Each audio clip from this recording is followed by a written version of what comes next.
Après les squatteurs qui ont tous les droits, l'handicapé qui n'a pas le droit de s'asseoir sur une place handicapée. Ça, c'est spécial. Il y a du copyright là-dessus, il y a des royalties, c'est français. Personne dans le monde n'a le droit de nous piquer cette idée, interdire aux handicapés de s'installer dans des sièges handicapés. C'est spécial. Made in France. Vous ne trouverez ça nulle part ailleurs. Je pense que les Américains vont nous acheter les droits. Il y a quelque chose. Il y a quelque chose. Ils sont taquins, la SNCF. Ah, ils aiment bien, ils s'amusent comme ça. Ils ont un petit humour... je sais pas, un humour de cheminot. Je sais pas bien comment ça fonctionne. Et le gars, il s'est mangé une amende. Hein. Et ils ont justifié l'amende. Parce qu'ils...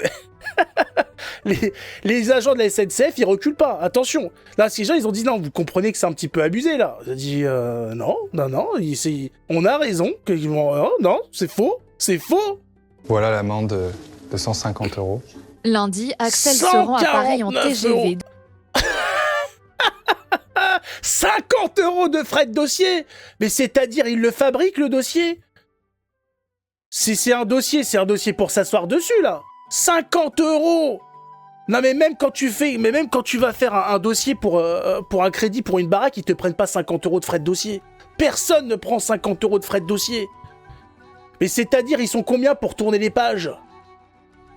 Ça existe, ça? Axel se rend à Paris en TGV depuis Lille. Erreur de réservation ce jour-là, son siège se trouve à l'étage, impossible de monter avec ses béquilles. Il s'installe alors comme d'habitude en première classe, là où sont situées les places réservées aux personnes à mobilité réduite, quand la contrôleuse arrive. J'explique que je ne peux pas monter, j'explique que j'ai des attelles, j'explique que normalement j'ai un fauteuil roulant. Le personnel n'a pas voulu démentir, n'a pas eu d'empathie du tout. Il y a des règles, on les connaît, mais je pense que parfois il faut savoir s'adapter dans des cas exceptionnels. Axel est verbalisé, 149 € d'amende car il n'était pas assez visiblement handicapé. Non, répond la SNCF, l'entreprise affirme que le problème est tarifaire. Un des faits générateurs, c'est le fait qu'il n'avait pas le bon billet. Il voyageait en première classe avec un billet de seconde. Et c'est cette verbalisation qui a été faite. La SNCF prochaine fois, il faut que tu te mettes par terre, en fait. Une enquête interne a été ouverte. La contrôleuse qui l'a verbalisé doit être entendue par sa hiérarchie. Putain. Non mais c'est fou, quoi. Le type, il a pas moyen de se mettre quelque part, il va dans le truc handicapé, il se fait mettre une amende. Ce qui voudrait dire que ça arriverait pareil pour une femme enceinte, pour une vieille personne qui aurait des problèmes au niveau des articulations, quoi, qui pourrait pas monter en haut pour XY raison. En fait, toute personne qui serait dans la difficulté de se déplacer, de se mouvoir, qui se pose là pour pas finir étalé par terre, c'est une amende, quoi. Ils sont là, c'est les règles.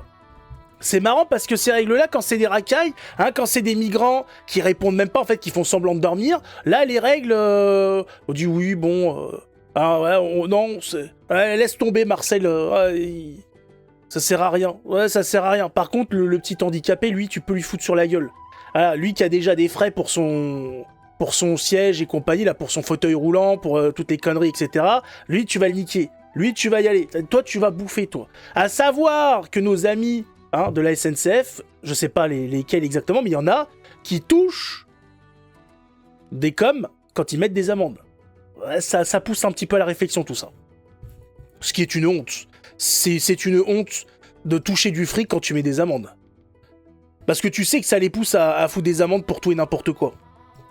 C'est une honte!